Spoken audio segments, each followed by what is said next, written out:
കാർഷിക വാർത്തകൾ. ജനിതകമാറ്റം വരുത്തിയ വില കൂടിയ ബസുമതി അരിയാണ് ഇന്ത്യ അമേരിക്കയിലേക്ക് കയറ്റുമതി ചെയ്യുന്നതെന്ന് കേന്ദ്ര വാണിജ്യ സെക്രട്ടറി.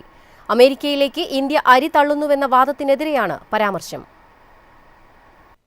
ഇന്ത്യ പ്രധാനമായും വില കൂടിയ ബസുമതി അരിയാണ് അമേരിക്കയിലേക്ക് കയറ്റി അയക്കുന്നതെന്നും ഇത് അരി തള്ളലല്ലെന്നും വ്യക്തമാക്കിയിരിക്കുകയാണ് കേന്ദ്ര വാണിജ്യ സെക്രട്ടറി. ജനിതകമാറ്റം വരുത്തിയ അരിയാണ് ഇന്ത്യ കയറ്റുമതി ചെയ്യുന്നത്. ഇന്ത്യയുടെ അരി കയറ്റുമതിയുടെ 80% ബസുമതി അരിയാണ്. ബസുമതി ഇതര വെളുത്ത അരി വളരെ കുറച്ചു മാത്രമാണ് കയറ്റുമതി ചെയ്യുന്നത്.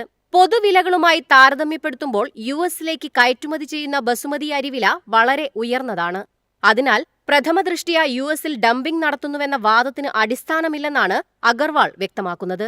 News desk MyFin TV. ഇന്ത്യയുടെ ഭക്ഷ്യ എണ്ണ ഇറക്കുമതിയിൽ ഇടിവ് കഴിഞ്ഞ വർഷം നവംബറിനെ അപേക്ഷിച്ച് 28% കുറവാണ് രേഖപ്പെടുത്തിയിരിക്കുന്നത്. നവംബറിൽ ഇന്ത്യയുടെ ഭക്ഷ്യ എണ്ണ ഇറക്കുമതി പ്രതിമാസം 11%, ഒരു വർഷം മുൻപുള്ളതിനേക്കാൾ 28% കുറഞ്ഞു. ശുദ്ധീകരിച്ച പാമോയിലിന്റെ കയറ്റുമതി 3500 ടണ്ണായി കുറഞ്ഞുവെന്ന് സോൾവന്റ് എക്സ്ട്രാക്ടേഴ്സ് അസോസിയേഷൻ ഓഫ് ഇന്ത്യയുടെ ഡാറ്റ വ്യക്തമാക്കുന്നു. അസംസ്കൃത സൂര്യകാന്തി, സോയാബീൻ എണ്ണകളുടെ ഇറക്കുമതിയും നവംബറിൽ കുറഞ്ഞിട്ടുണ്ട്. അതേസമയം അസംസ്കൃത പാമോയിലിന്റെ ഇറക്കുമതി വർദ്ധിച്ചു. ഇറക്കുമതിയിലെ കുറവ് ഡിസംബർ 1 ഭക്ഷ്യ എണ്ണയുടെ സ്റ്റോക്ക് നവംബർ 1 1.73 ദശലക്ഷം ടണ്ണിൽ നിന്ന് 1.62 ദശലക്ഷം ടണ്ണായി കുറഞ്ഞു. ശുദ്ധീകരിച്ച എണ്ണയുടെ അനുപാതം 19% നിന്ന് 0.30% കുറഞ്ഞത്. അതേസമയം അസംസ്കൃത പാമോയിൽ അനുപാതം 81% നിന്ന് 99.7% വർദ്ധിച്ചു. News desk MyFin TV. അടുത്ത സാമ്പത്തിക വർഷത്തോടെ ഡ്രൈ ഫ്രൂട്ട്സിന്റെ ആവശ്യകതയിൽ 15% വരെ വർധനവുണ്ടാകും. ഇറക്കുമതി കുറയ്ക്കുന്നതിനായി ആഭ്യന്തര ഉൽപാദനം വർദ്ധിപ്പിക്കാനുള്ള ശ്രമത്തിലാണ് കേന്ദ്രം. Indian nuts and dry fruits കൗൺസിലിന്റെ കണക്കുകൾ പ്രകാരം അടുത്ത സാമ്പത്തിക വർഷത്തോടെ ഡ്രൈ ഫ്രൂട്ട്സിന്റെ ആവശ്യകത 10 മുതൽ 15% വരെ ഉയരുമെന്നാണ് കണക്കാക്കുന്നത്.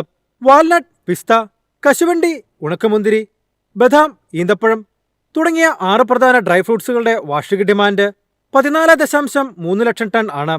എന്നാൽ ഇവയുടെ ആഭ്യന്തര ഉൽപാദനം 2.8 ലക്ഷം ടൺ മാത്രമാണ്, വെറും 27% മാത്രം.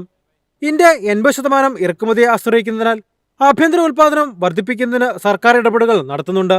News desk MyFin TV. കാണാം കമ്പോള നിലവാരം.